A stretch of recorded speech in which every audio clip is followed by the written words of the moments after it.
नमस्कार, स्वागत है आपका। आप देख रहे हैं बिहार झारखंड का ये खास बुलेटिन। मैं हूं आपके साथ अनाया शर्मा। शुरुआत करेंगे बुलेटिन की, उससे पहले रुक करेंगे इस वक्त की हेडलाइंस की ओर। रांची में मंत्री आलमगीर आलम को पीएमएलए के विशेष अदालत में किया जाएगा पेश। ईडी कोर्ट से रिमांड की करेगी मांग। असम के सीएम हेमंत बिस्वा शर्मा ने दिया बयान।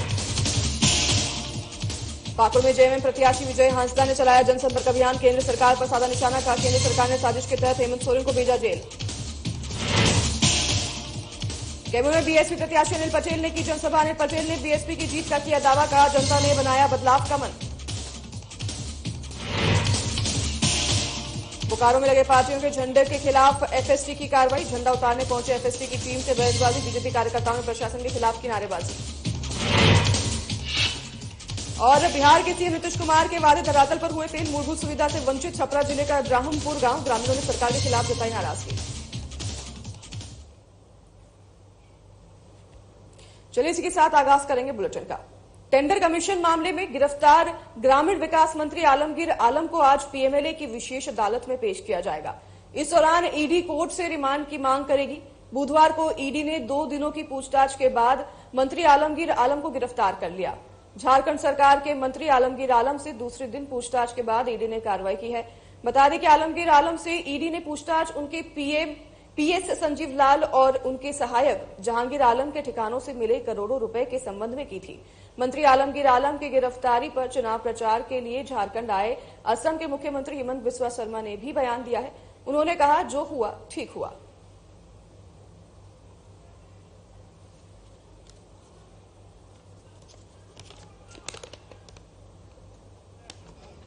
आलम तो और गिरफ्तारी होते रहेगा भारत में। एक से अपना बिगड़ मत जाइए, आगे बहुत देखना बाकी है, आगे बहुत कुछ होना बाकी है। इसीलिए मैं शुरुआत में बोला हमें 700 से ऊपर सीट चाहिए ईडी और सीबीआई को स्ट्रांग करने के लिए।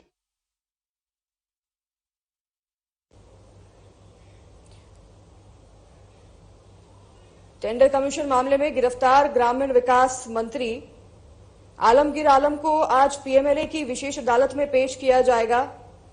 आपको बता दें कि उन्हें बुधवार को ईडी ने 2 दिनों की पूछताछ के बाद गिरफ्तार कर लिया था। अब झारखंड सरकार के मंत्री आलमगीर आलम को दूसरे दिन पूछताछ के बाद ईडी ने कार्रवाई की है। और आपको ये भी बता दें कि आलमगीर आलम से ईडी ने पूछताछ उनके पीएस संजीव लाल और उनके सहायक जहांगीर आलम के ठिकानों से मिले करोड़ों रुपए के संबंध में की थी। और इसी में अब आलमगीर आलम को आज पीएमएलए कोर्ट की विशेष अदालत में पेश किया जाएगा।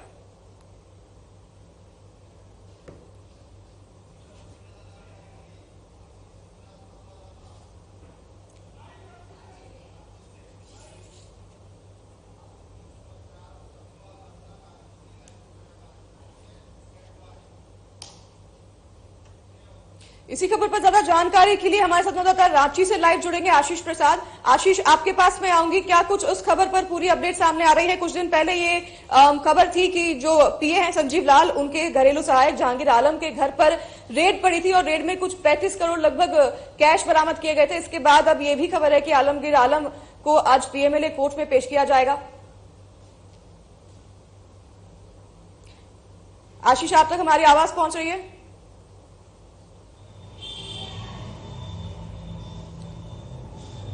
जी बिल्कुल अनाया, पिछले 6 मई की बात है जब यानी कि जी हेलो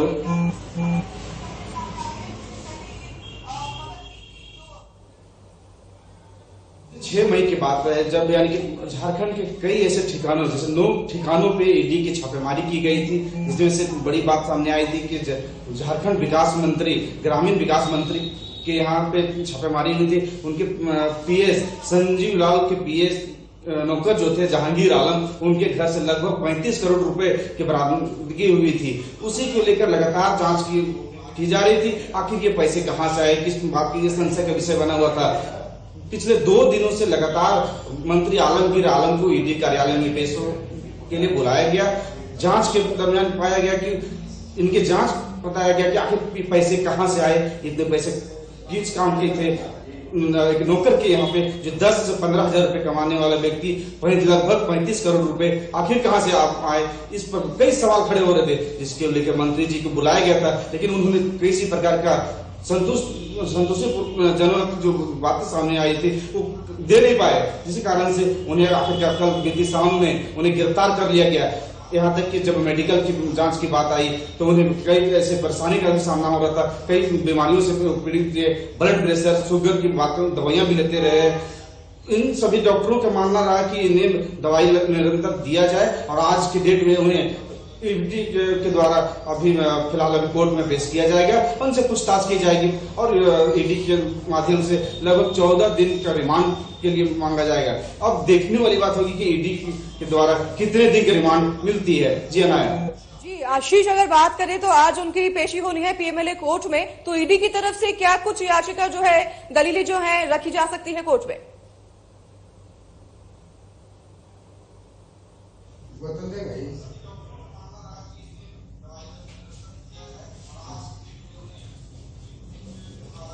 जी बिल्कुल, लगातार ईडी के द्वारा लगातार पिछले कई वर्षों से लगातार इस प्रकार के कार्य किए जा रहे हैं। भ्रष्टाचारियों के खिलाफ लगातार कार्रवाई की जा रही है और संशय ये बना जा रहा था कि लगातार इस प्रकार के जो भी भ्रष्टाचार में संलिप्त थे, इनके पास पैसे कहां से आ रहे हैं। जब जनता के विकास की बात होती है तो उस समय पैसे की बात नहीं कर पाते हैं, विकास की बात नहीं कर पाते हैं, क्या कि कैसे विकास किया जाए उस पर कोई चर्चाएं नहीं होती है। और इस प्रकार की जब बातें सामने आती है तो बहुत बड़े सवाल खड़े करती है। और इसे चुनावी दौर में जब यानी लोकसभा का चुनाव जब है, लोकतंत्र के महापर्व लोकसभा का चुनाव होने वाला है, इस बीच अगर इस प्रकार की बातें आती है, आचार संहिता का मामला सामने आता है और इतनी बड़ी रकम पाई जाती है तो बहुत बड़े सवाल खड़े होते हैं कि आखिर जब वो वैसे पैसे जो ग्रामीण विकास के क्षेत्र में सड़कें निर्माण की बात आती है सामने कि सड़क निर्माण के लिए पैसे जो लगने होते हैं उस पर काम ना करते हुए और कमीशन खोरी का मामला सामने आता है, तो कहीं ना कहीं ये बहुत बड़ा संशय वाली बात तो रही है।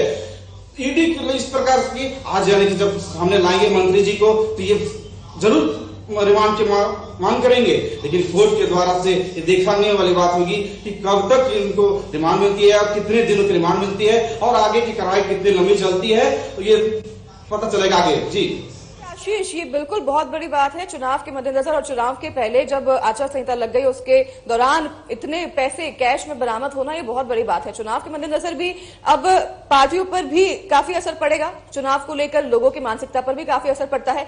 अगर बात की जाए कि क्या कोई खुलासा ईडी की तरफ से किया गया है कि इतनी कैश की बरामदगी हुई है और इस पर पूछताछ लगातार जारी है, कार्रवाई लगातार जारी है, इस पर क्या कोई भी खुलासा हुआ है अभी तक ईडी की तरफ से कि पैसे कहां से आए और पैसे उनके घर में इतने कैश में क्यों रखे गए थे?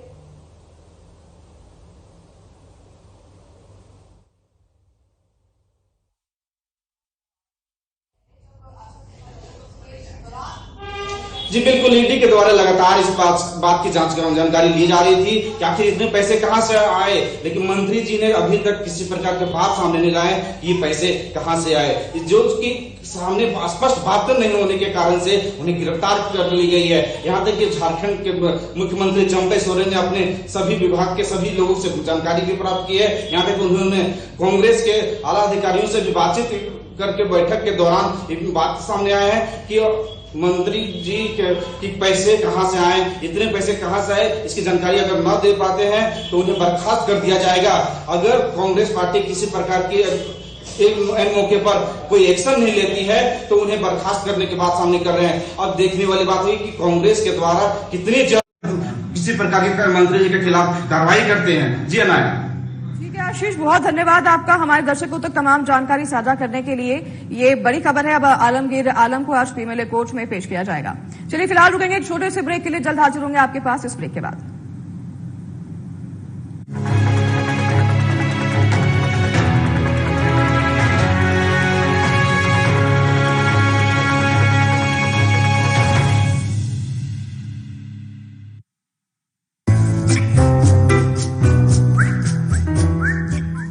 सब तैयार है? तैयार हम। लेकिन रमेश और सुनीता कहाँ गए? सुनीता तो खाना बना रही है और रमेश पौधों में पानी दे रहा है। क्यों? क्या उन्हें नहीं मालूम कि आज सबको एक साथ यहाँ इकट्ठा होने के लिए कहा गया था? पर दादाजी, मुझे मालूम है कि रमेश और सुनीता यहाँ काम करते हैं, लेकिन उनके बिना ये परिवार अधूरा है। अब जाके हुआ ये परिवार पूरा। चलिए अब इधर देखिए। ठहरिए, आज मतदान दिवस है, फैमिली फोटो यहाँ नहीं बूथ पर होगा।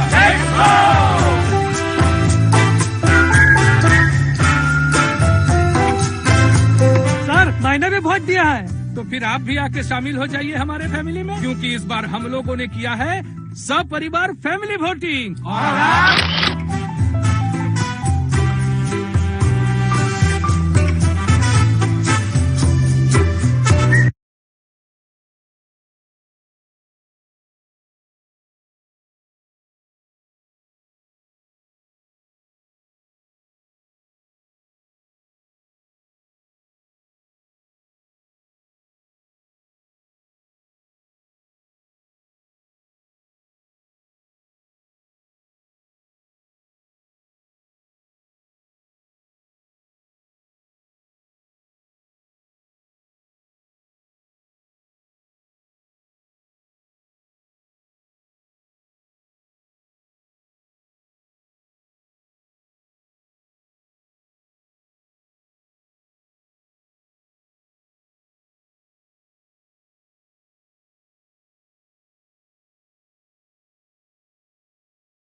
करते हो काम, शहर या 7 समंदर पार, आ जाओ करने वोट, यही है लोकतंत्र की पुकार। क्या गिनती लगा रखा है, क्या रखा है गिनती में? 4 प्लेट दे दो भैया, एक को एक ही मिलता है। अरे एक नहीं है, 4 है हम। अरे कहाँ से 4 है? यहाँ से, ये मेरी बेटी है, ये मेरी बीवी है। अरे माँ कहाँ गई? मुझे भी गिन लो भैया, जिंदा हूँ अभी। भैया ये होती है गिनती, गिनती नहीं तो हिस्सा नहीं। तो इस बार हिस्सेदारी को वोट करते हैं, क्यों अम्मा? हाँ, नहीं तो पड़ेगा अम्मा का लट।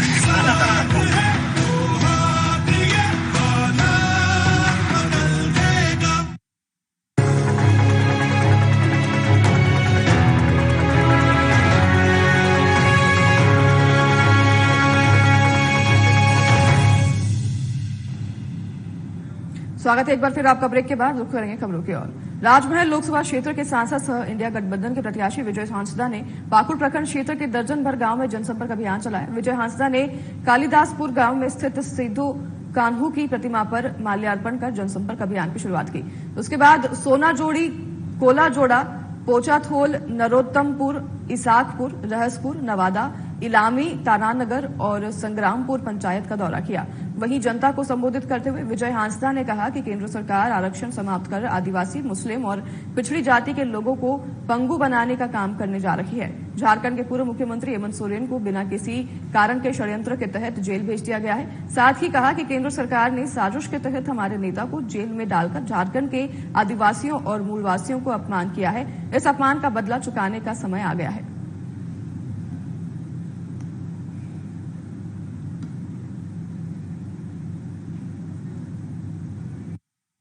क्षेत्र में सवेरे भी फर्स्ट हाफ हम लोगों ने दौरा आपका किया, और अभी हम लोग जैसे आपका इलामी, तारानगर, नवादा और कई पंचायत का हम लोग जो है आज भी भ्रमण है। और ये लगातार डेली क्रमवश हम लोग मेरा ये प्रयास है कि एक प्रखंड और हमारे जितने कार्यकर्ता गण भी हैं वो भी लगातार हर पंचायत को टेकअप कर रहे हैं। लोग एक बहुत बड़ा फैक्टर बन रहे हैं, क्या लग रहा है आपको इसमें? मुझे लगता है कि आज देश के पैमाने पे जो लड़ाई चल रही है, 2 पक्ष की लड़ाई, एक तरफ इंडिया गठबंधन और एक तरफ एनडीए, और आप देखते हैं कि लोकसभा और विधानसभा में भी लोग जो है अलग अलग जो है आपका वोटिंग करते हैं।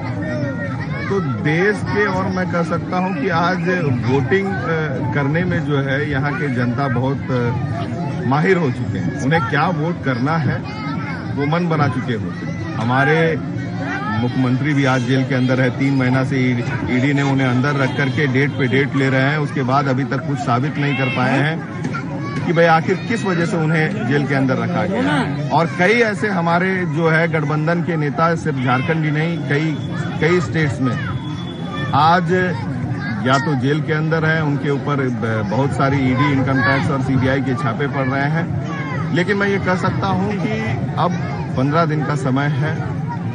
देश के चुनाव जिस पैमाने पे हो रहे हैं और जिस मापदंड पे हो रहे हैं, विकास की बातों पे हो रही है। बक्सर संसदीय लोकसभा सीट से बहुजन समाज पार्टी के प्रत्याशी अनिल पटेल ने आज कैमूर जिला के रामगढ़ विधानसभा क्षेत्र के खुजरा में जनसभा किया। जिसमें सैकड़ों लोग शामिल हुए। वहीं जनसभा को संबोधित करते हुए अनिल पटेल जमकर बीजेपी और कांग्रेस के नेताओं पर बरसे। वहीं जनता से अपने लिए वोट मांगे। अनिल पटेल ने बताया कि बिहार की लोकसभा सीटों में 40 सीटों पर बहुजन समाज पार्टी के प्रत्याशी चुनाव लड़ रहे हैं, जिसमें दर्जनों प्रत्याशी चुनाव जीतेंगे। इस बार जनता बदलाव चाहती है, ना बीजेपी की सरकार बने ना कांग्रेस की, सिर्फ बहुजन समाज पार्टी की सरकार केंद्र में बने, जिससे कि देश की महंगाई, बेरोजगारी, किसानों की समस्या का निदान हो सके, जिससे कि आपकी समस्या को लेकर लोकसभा में उठाने का कार्य करेंगे।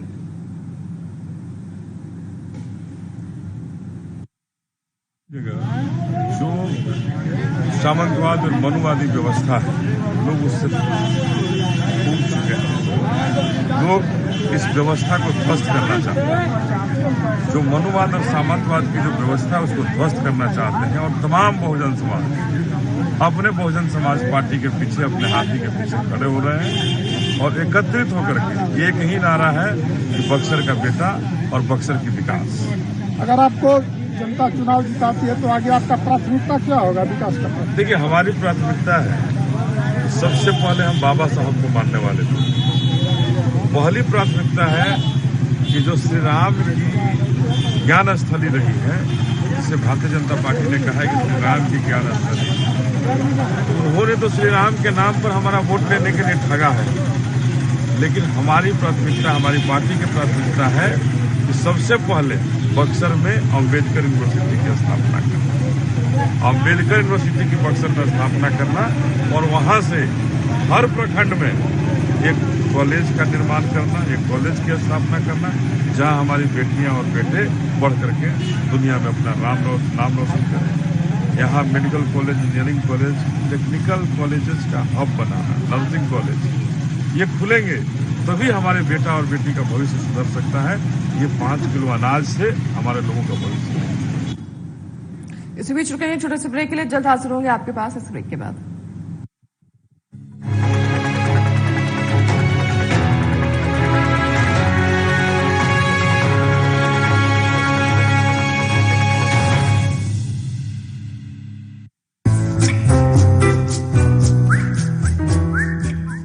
सब तैयार है? तैयार हम।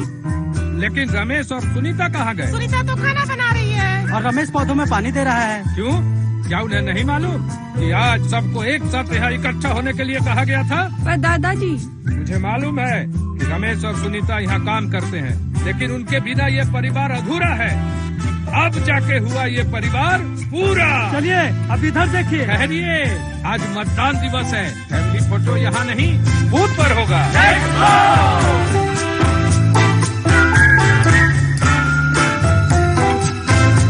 सर, मैंने भी वोट दिया है। तो फिर आप भी आके शामिल हो जाइए हमारे फैमिली में, क्योंकि इस बार हम लोगों ने किया है सब परिवार फैमिली वोटिंग।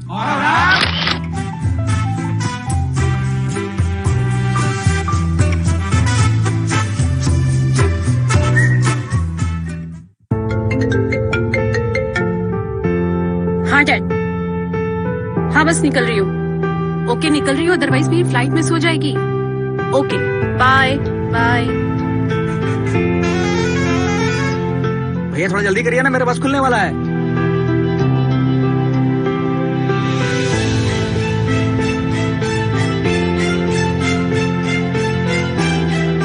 आइए चाचा, आइए बैठिए। लगता है बहुत जरूरी काम है। हाँ बेटा, काम तो वाकई जरूरी है, बस समय से पहुंच जाए। चिंता मत करिए चाचा, इस बार अपने झारखंड में दिन भर मतदान, सुबह 7 से 5 बजे शाम। हम सब भी वहीं जा रहे हैं। अच्छा, चाहे कहीं भी करते हो काम, शहर या 7 समंदर पार, आ जाओ करने वोट, यही है लोकतंत्र की पुकार।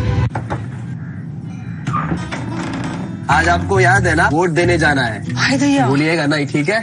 सोनू, अबे मक्खी मार रहा है, चल फटाफट वोट देने जाना है। भाभी जी, आज वोट जरूर देना। चाचा जी, वोट का टाइम हो गया, चलो। नौकरी नहीं है तो ये करता फिरेगा? चाचा जी, ये करूंगा तभी तो नौकरी लगेगी। तो आज वोट जरूर देना, और इस बार कांग्रेस को।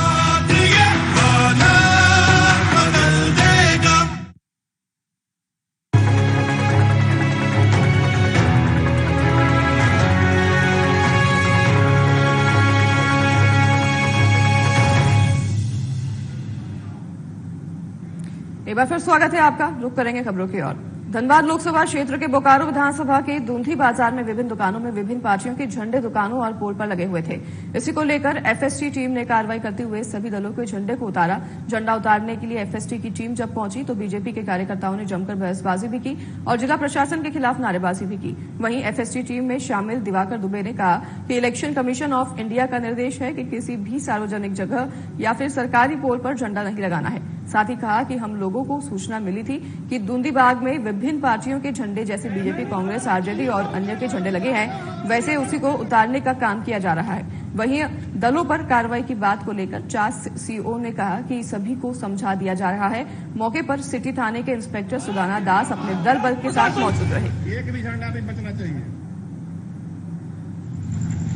इलेक्शन कमीशन ऑफ इंडिया का कि आपको सार्वजनिक जगह पर सार्वजनिक बिजली का पोल और किसी भी सार्वजनिक जगह पर किसी तरह का झंडा नहीं लगाना है। तो हम लोग को खबर मिला कि दूंदीबाग क्षेत्र पार्टी का बीजेपी, कांग्रेस, आरजेडी का बहुत सारा झंडा लगा हुआ है, जो कि बाजार में लगा हुआ है, बाजार के पोल पर और भी अन्य जगह पर, तो उसको हटाया जा रहा है। नए प्रतिष्ठान में लगाने का देखिए वो अपने घर पर लगाने का है, दुकान में लगाने का नहीं है, समझ गया। वैसे भी ये जगह जो है अतिक्रमित जगह है, किसी का अपना रसीद वसीद तो कटता नहीं है। हाँ, तो अतिक्रमण के क्षेत्र में आप कैसे बोलिए कि आपका ही जगह है? तो हाट बाजार में नहीं लग सकता है? नहीं, हाट बाजार में कैसे लगेगा? आगे बढ़े खबरों में, उससे पहले इस वक्त की बड़ी खबर आपको बता देते हैं, सामने आ रही है। लगातार हीट वेव का कहर प्रदेश में जारी है। बिहार के 18 जिलों में हीट वेव का अलर्ट जारी कर दिया गया है। मौसम विभाग ने येलो अलर्ट जारी कर दिया है। 18 जिलों के 40 डिग्री के पार तापमान पहुंच चुका है। ये अपडेट मौसम विभाग से सामने आई है। 13 से 18 जून के बीच मानसून दस्तक दे सकता है और भीषण गर्मी और लू से लोगों को परेशानी का सामना करना पड़ रहा है। ये बड़ी अपडेट मौसम विभाग की तरफ से बिहार के 18 जिलों में हीट वेव का अलर्ट जारी कर दिया गया है। मौसम विभाग के द्वारा मौसम विभाग ने येलो अलर्ट जारी कर दिया है। वहीं लोगों को चेताया जा रहा है, लोगों के लिए एडवाइजरी जारी कर दी गई है। 18 जिलों में 40 डिग्री के पार तापमान पहुंच चुका है। हीट वेव से लगातार लोगों की परेशानी बढ़ती जा रही है। वहीं इसी बीच एक और अपडेट मौसम विभाग द्वारा सामने आई है कि 13 से 18 जून के बीच मानसून दस्तक दे सकता है। चलिए इसी के साथ आगे बढ़ेंगे खबरों में। एक तरफ बिहार में एनडीए की सरकार है तो दूसरी तरफ नीतीश कुमार के दावे धरातल पर फेल होते नजर आ रहे हैं। आपको बता दें कि मुख्यमंत्री नीतीश कुमार की ओर से ग्रामीण क्षेत्रों में कई सारी योजनाएं निकाली गई हैं। मुख्यमंत्री के द्वारा कई सारे वादे किए गए हैं, जिसमें नल जल योजना महत्वाकांक्षी योजना रही है। उसके बाद आवास योजना के साथ साथ नली गली और ग्रामीण क्षेत्र की योजनाएं रही हैं। लेकिन इन सारी योजनाओं का लाभ आज भी इब्राहिमपुर में ग्रामीणों को नहीं मिला है। मुखिया के द्वारा कहा जा रहा है कि विकास कर दिया गया है, जबकि यहां के लोगों की ओर से आरोप लगाए जा रहे हैं कि मुखिया पंचायत भवन में रिपेयरिंग कराकर 9 लाख रुपए उगाही करने का काम किए हैं। साथ ही सरकारी जमीन में पोखरा का सौंदर्यीकरण का कार्य कराया गया, लेकिन वह पोखरा आज भी गंदगियों से भरा हुआ नजर आ रहा है। छपरा जिले के इब्राहिमपुर गांव का जायजा लिया हमारे संवाददाता पवन कुमार ने। देखिए खास रिपोर्ट। इस वक्त हम छपरा में मौजूद हैं। छपरा का ये हरपुर करा पंचायत बताया जा रहा है। कहीं ना कहीं इस पंचायत में मुखिया के द्वारा 9 लाख का जो है भ्रष्टाचार किया गया है। करीब मैं आपको बता दूं कि 9 लाख, यही वो घाट है जो सांसद निधि के द्वारा बनाया गया था। और सांसद निधि के द्वारा इस घाट को बनाने के बाद इस पर मुखिया जी के द्वारा ग्रामीणों का ऐसा आरोप है कि 9 लाख रुपया मुखिया जी इस पे पेंट कराकर उठा लिए हैं। हमारे साथ बहुत सारे ग्रामीण हैं, ग्रामीण से हम जानेंगे कि क्या सच्चाई है। भैया क्या सच्चाई है इस घाट का? सर रुआ सामने बाटे है महाराजगंज, वहाँ के घाट बनावल हटे। रुआ सामने बाटे, बाबा फोटो रुआ भी ले ली। ये पर मुखिया जी पेंट क के अमृत सरोवर में पास भइल बा। कराह पंचायत के 14 नंबर वार्ड में बाटे। ये पर 9 लाख कुछ हजार रुपया इससे सब गबन हो गया है। जो हम लोग जो वोट चल रहा है, हम लोग वोट का बहिष्कार करेंगे। यहाँ पे इस वार्ड में लमसम आपको 1000+ वोट है 14 नंबर में। इसमें नल जल का भी व्यवस्था नहीं है, इसमें कल भी नहीं है, इसमें सीढ़ी का व्यवस्था देख रहे हैं। उसमें आप देख रहे हैं कैसा यहाँ का हाल जर्जर स्थिति बना हुआ है। मुखिया जी को बुलाने पे मुखिया जी बोलते हैं कि ठीक है आएंगे, फोन कर देते हैं मुखिया जी कि हम लोग अंग हैं, 14 वार्ड हैं, कोई वार्ड को मुखिया जी रिस्पांस नहीं देते हैं, कभी भी नहीं देते हैं। यहाँ तक मुखिया जी बोलते हैं कि आप लोग क्या कीजिएगा, हमारे तो ऊपर हमारा सरकार है, हमारा ऊपर बहुत बड़ा बड़ा हाथ है। तो मान लीजिए हम लोग छोटे मोटे आदमी, प्राइवेट काम करने वाले आदमी, हम लोग करे तो क्या करे, इस पे कोई जांच ना सुनवाई ना करवाई। या पंचायत जो है कहा जा रहा है रिजर्व सीट पे है, जी रिजर्व सीट है, तो मुखिया जी भी रिजर्व जी मुखिया जी रिजर्व कोटे से, वो भी डरवाते हैं कि मैं ST SC कोटा से मैं आता हूँ, ऐसा भी तुम कहूँ उल्टा सीधा भी नहीं बोलेगा तो मैं तुमको फंसा सकता हूँ। तो यहाँ के जितना बस्ती है सब SC ST से आता है कि ऐसा बात किसी व्यक्ति से, जो लोग पढ़े लिखे भी हैं, जो नहीं पढ़े लिखे भी हैं, मुखिया जी पढ़ लिखे ऐसा बात बोलते हैं, जो यहाँ के ग्रामीण जनता वो ऐसा बात इस्तेमाल भाषा नहीं करती है। इतना गाली गलौज जी कहीं ना कहीं ये यहाँ का दुर्भाग्य कहा जा सकता है इस पंचायत के साथ साथ यहाँ की जनता का, कि करीब आजादी के आज 70 साल 75 साल हो चुके हैं, लगभग 75 साल के बाद भी इस गांव का विकास नहीं हुआ। नीतीश सरकार जी के द्वारा लगातार दावा किया जाता है कि हमारे यहाँ बिहार में नल जल की व्यवस्था जो है, हर घर जो है नल जल की व्यवस्था कर दी गई है, नाली गली भी बना दिया गया है। लेकिन इस बनियापुर विधानसभा का ये जो करा पंचायत है, इस पंचायत में यहाँ कुछ ऐसा कुछ नहीं देखने को मिला है। बिल्कुल धरातल पर हम अभी ग्रामीण। चलिए तो फिलहाल इस बुलेटिन में हमारे साथ बस इतना ही। नमस्कार।